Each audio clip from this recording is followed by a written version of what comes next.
Ya, bismillahirrahmanirrahim. Assalamualaikum warahmatullahi wabarakatuh. Ya, kembali lagi di channel Kelas Kimia Lukman, channel yang membahas tentang materi kimia, baik materi SMA maupun materi Olimpiade. Ya, sekarang insya Allah di video ini kita akan bahas kupas tuntas kimia organik yang part ke-6, yang sudah part ke-6 ya.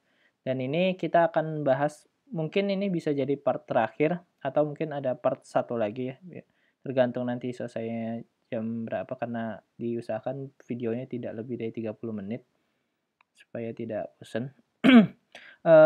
Kali ini kita akan membahas tentang reaksi adisi dan reaksi penataan ulang. Nah, namun reaksi adisi dan reaksi penataan ulang yang akan dibahas di sini terbatas ya.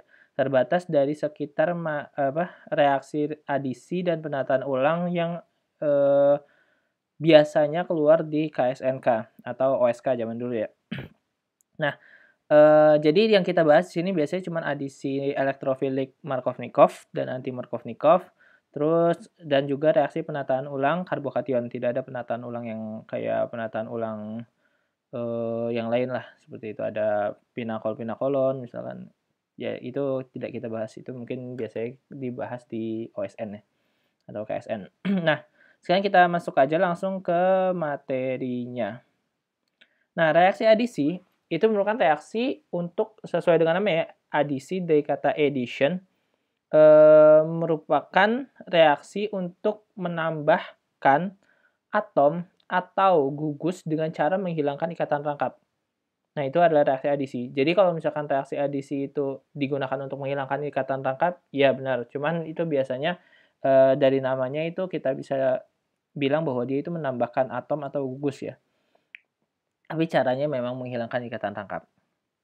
Nah, sementara reaksi penataan ulang itu sendiri adalah reaksi untuk mengubah struktur suatu senyawa tanpa melakukan eh,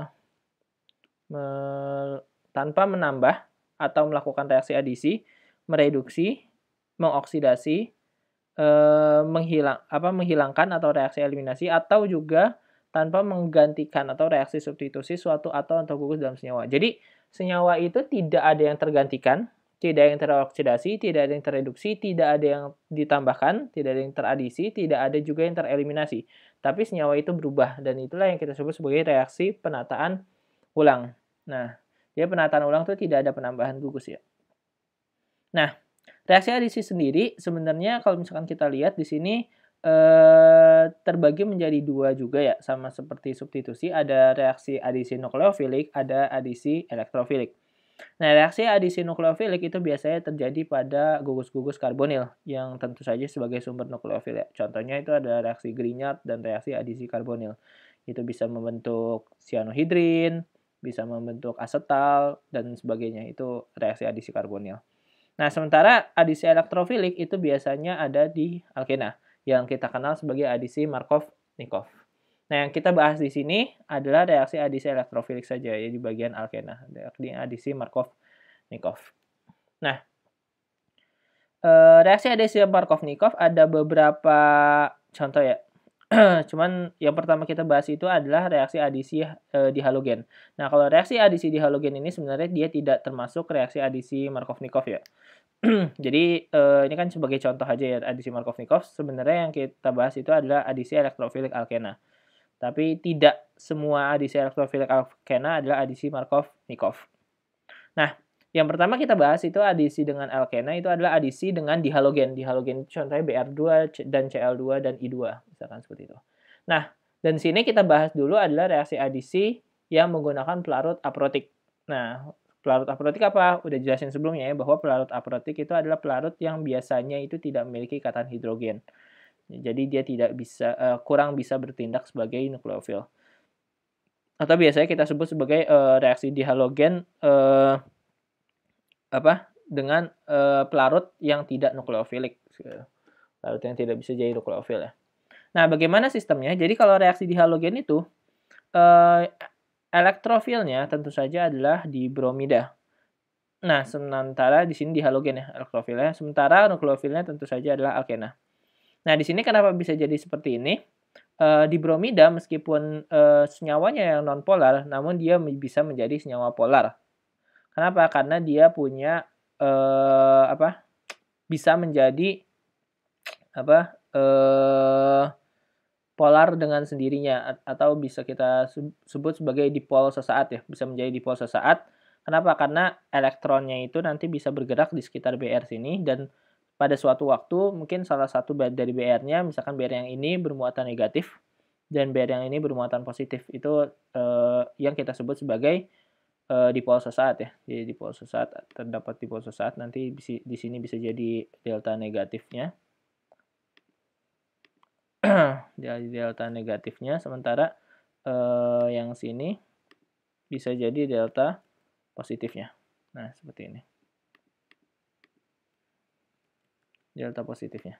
Nah, ketika sudah terjadi di delta positif, maka ini bisa dengan mudah menyerang ke BR min. Nah, ketika dia diserang di sini pasti di sini meninggalkan suatu muatan positif ya.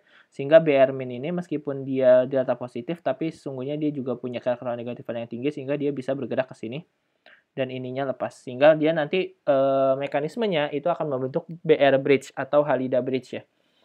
Yakni sebuah struktur dengan jembatan halogen. Nah, seperti ini. Nah, setelah membentuk BR bridge ini, maka BR yang lepas tadi, yang jadi BR minus, itu akan menyerang ke bridge-nya dan melepaskan BR, sehingga kita dapat senyawa yang seperti ini. Nah, jadi bentuknya seperti ini. Itu adalah mekanisme dari reaksi di halogen. Nah, ciri dari reaksi di halogen itu yang pertama itu adalah dia tidak ada penataan ulang. Kenapa dia tidak ada penataan ulang? Karena sifat dari mekanisme reaksinya itu sudah terlihat bahwa dia itu membentuk BR bridge sehingga tidak mungkin adanya penataan ulang ya.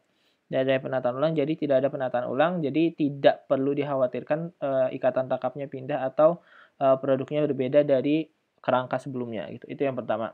Yang kedua itu bahwa reaksi masih dalam bentuk bahasa Yunani. Reaksi adisi di halogen itu merupakan adisi trans. Jadi adisi trans. Kenapa disebut sebagai adisi trans? Karena kalau misalkan kita lihat ini letak BR-nya itu kan akan ada satu yang ke atas, akan ada satu yang ke bawah. Kenapa seperti itu? Karena si BR min-nya ini akan masuk berlawanan dengan arah jembatan BR bridge. Jadi untuk masuk ke sini dan ini melepaskan ikatan BR-nya. Sehingga BR-nya jadi tunggal. Nah, karena berlawanan itu, maka otomatis hasil adisinya merupakan trans addition. Jadi bukan cis gitu. Nah, itu adalah dari dihalogen. Dan ini kalau misalkan dia pakai pelarut yang tidak nukleofil ya, pelarutnya tidak nukleofil. Nah, ini tadi protik udah. Nah, bagaimana kalau misalkan adisi di halogen ini dilakukan pada pelarut yang bisa menjadi nukleofil? Contohnya misalkan ETOH ya, etanol. Nah, secara mekanisme sebenarnya sama saja bahwa dia membentuk juga jembatan BR bridge di sini. Nah, tapi karena BR min dan etanol itu secara nukleofilitas itu lebih kuat etanol dalam yang bersifat sebagai nukleofil, maka otomatis yang lebih memungkinkan untuk menyerang jembatan BR bridge jembatan BR itu adalah etanolnya alias pelarutnya. Sehingga dia akan menyerang sehingga ininya lepas, ikatannya lepas sehingga membentuk BR seperti ini. Dan akhirnya apa? Dan akhirnya dia bentuk seperti ini dan akhirnya dia melepaskan H+. Dan jadilah bentuk yang seperti ini. Jadi apa nih? Ether halida ya. Jadi ether halida ini adalah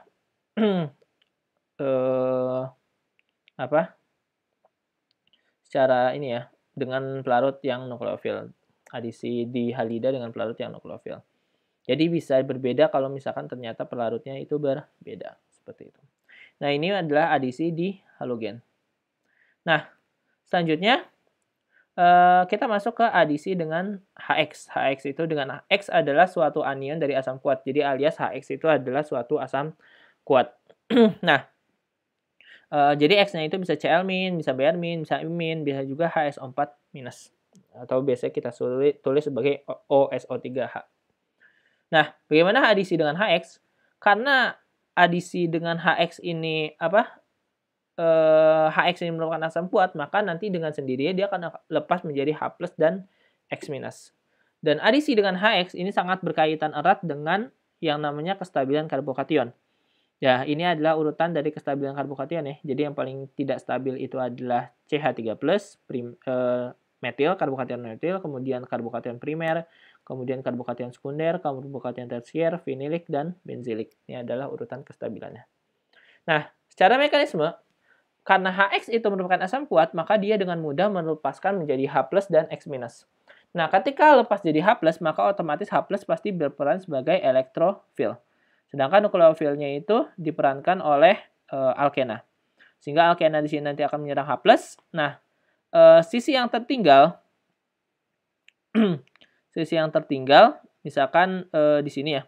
Sisi yang tertinggal itu akan menjadi misalkan hanya masuk ke sini, berarti di sini adalah karbokation.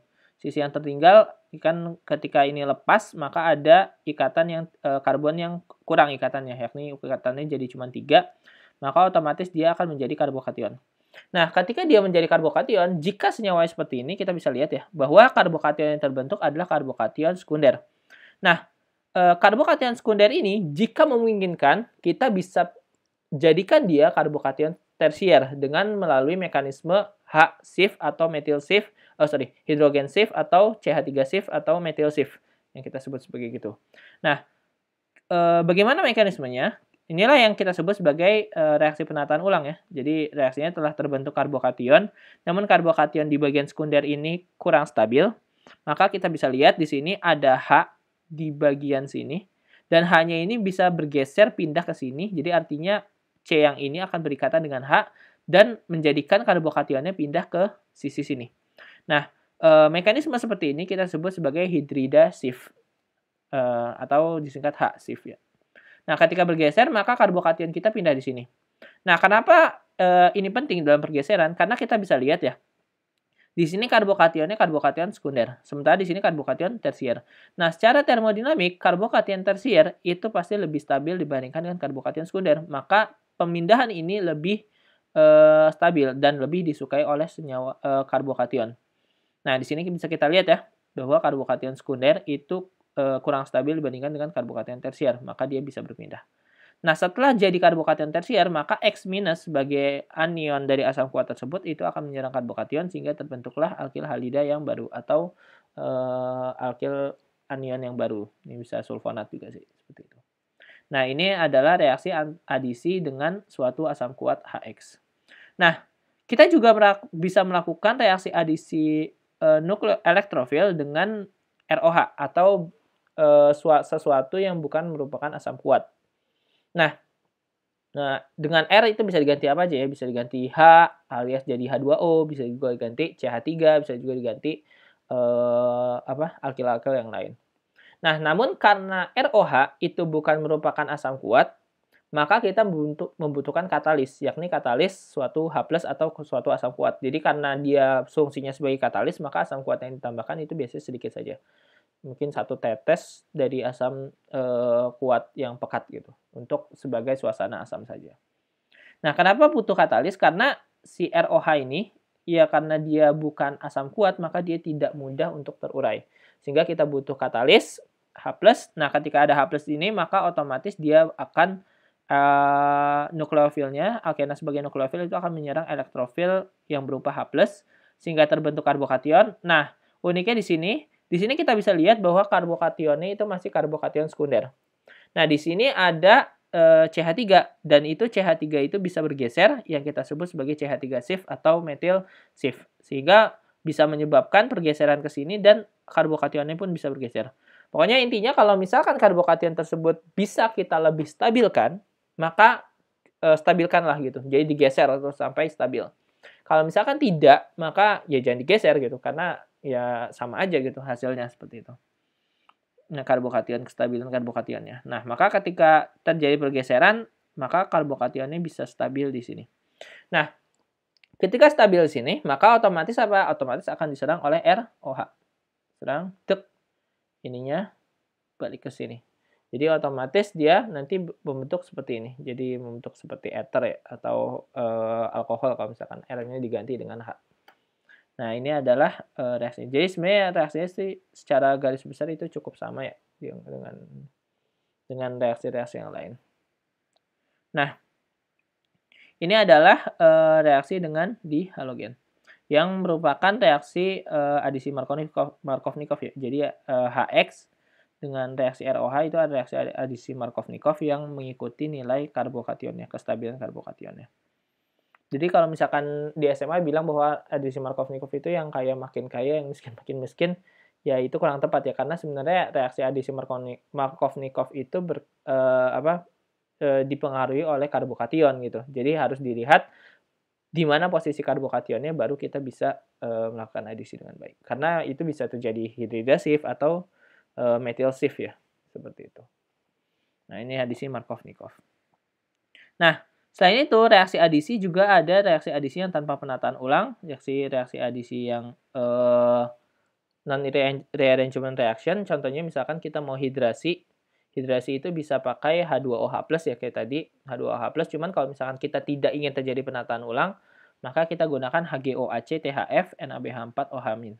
Jadi kalau HGOAC ini nanti hasilnya itu Markovnikov tapi tanpa penataan ulang. Ini nanti hasilnya Markovnikov.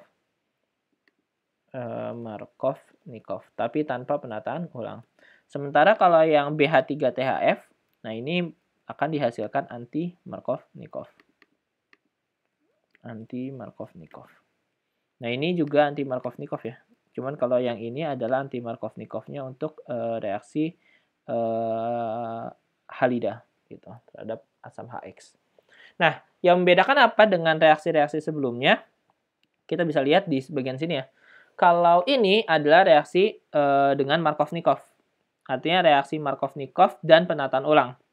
Markovnikov dan penataan ulang. Sementara ini adalah reaksi anti-Markovnikov.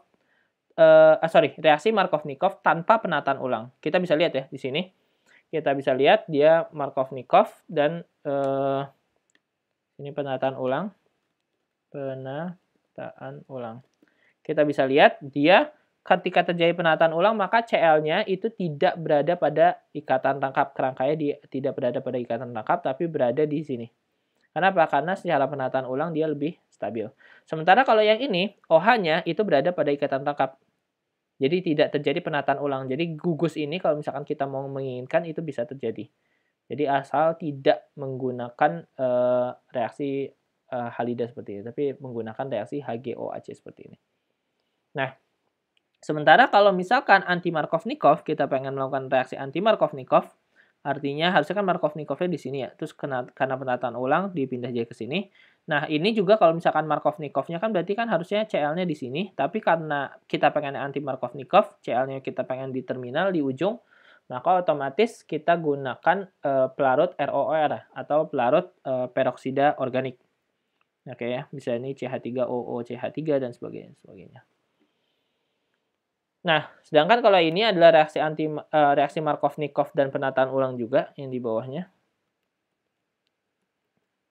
Jadi kalau misalkan kita mau Markovnikov tapi tanpa penataan ulang ya menggunakan HGOAC ya. Dan untuk untuk OH-nya kita gunakan BH3THF H2O2 OH-. Nah, itu akan menghasilkan anti-Markovnikov. Nah, seperti itu. Ini Markovnikov tanpa penataan ulang. Nah, seperti itu. Jadi bisa terlihat ya bedanya. Nah, oke. Ya, paling untuk sesi terakhir berarti ya paling buat reaksi umum pada kimia organik. Jadi kita sudah bahas tentang reaksi substitusi, kita sudah bahas tentang reaksi eliminasi, kita sudah bahas tentang reaksi reduksi, oksidasi, dan yang terakhir itu kita sudah bahas tentang reaksi adisi dan penataan ulang. Ya, mungkin untuk kali ini sekian saja materinya. Bagi teman-teman yang mau request materi atau menanyakan sesuatu itu bisa di komen aja di kolom komennya. Jangan lupa di subscribe dan di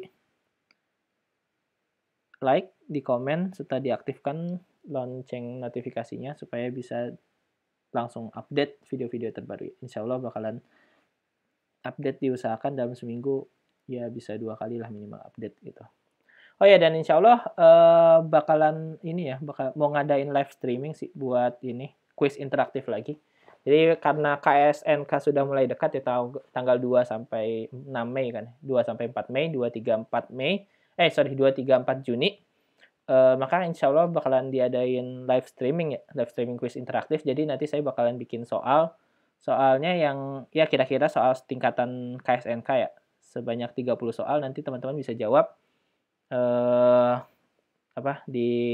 lembar jawabannya ada. Nanti secara live kita bakalan lihat jawabannya yang mana nih yang terbanyak yang mana, terus nanti insya Allah kita bakal bahas.